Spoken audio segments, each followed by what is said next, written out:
So, ayan guys. Hello sa inyo. So, ayan. Bangag, or not bangag.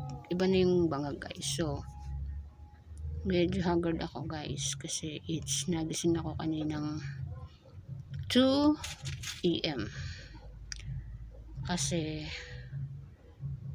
alam niyo na, tumawag yung aking brother because my mother is masama ang pakaramdam. So, hinilot ang aking partner at kaming dalawa, pinagtulungan namin. So, okay naman siya.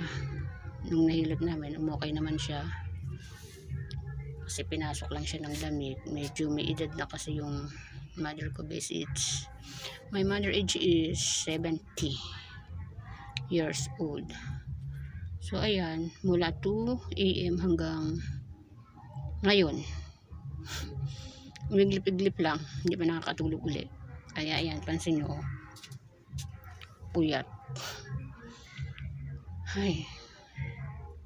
Kaya kayo guys, mahalin nyo ang inyong mga mother.